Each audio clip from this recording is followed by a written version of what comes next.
দেখি, দেখে তো খুব ব্রিলিয়ান্ট মনে হচ্ছে। দেখি কিছু প্রশ্নের উত্তর দেন, তাহলে বুঝের পামনি আপনি ক্যাঙ্কা ব্রিলিয়ান্ট। কোন ভারত কোথায় অবস্থিত?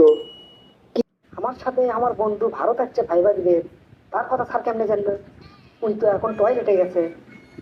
স্যার, ভারত এখন টয়লেটে অবস্থিত। হ্যাঁ, এলে কি আমল তখন উত্তর দিচ্ছে? আচ্ছা কোন তো, ঘুম পাইলে আমরা বিছলেট কিছু যাই। এটা তো খুব সহজ স্যার, বিজলে আমাদের কাছে আসে না, এজন্য আমরা বিজনেস যাই। বাহ ভাই। আচ্ছা কোন তো, পৃথিবীর আকার কেমন? পৃথিবীর আকার হচ্ছে স্যার গোলাকার। আচ্ছা, পৃথিবীর আকার যে গোলাকার সেটা আপনি প্রমাণ করে দেখান।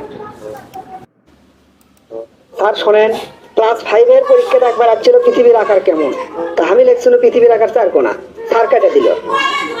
তারপর ক্লাস 8 এর পরীক্ষায় আবার ওই প্রশ্ন আসছিল, তখন আমি লিখছি পৃথিবীর আকার ত্রিভুজ আকার, তখনও স্যার কেটে দিছিল।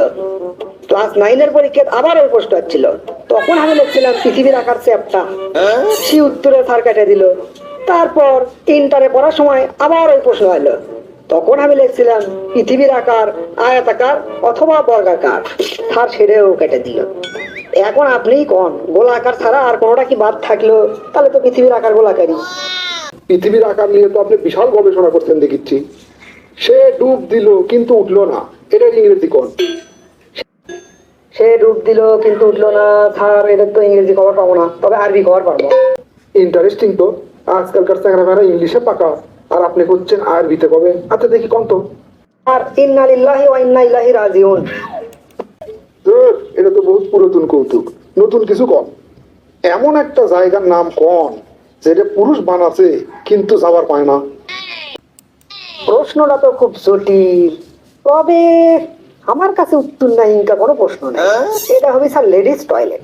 লেডিস টয়লেট পুরুষেরা ঠিকই বানায়, কিন্তু পরবর্তীতে আর কোনোদিন যাবার পায় না। বেশ ফাইন, বেশ ফাইন। আচ্ছা কোন তো, বিবিসি আর পূর্ণরূপ কি? বিবিসি তো স্যার আমার বন্ধু বল্টুকের কোম্পানির নাম। হ্যাঁ, কি কোন? বিবিসি বল্টুকের কোম্পানির নাম? তো শ্রীকৃষ্ণ, গৌতম বুদ্ধ, এনাদের মধ্যে মিল কোথায়?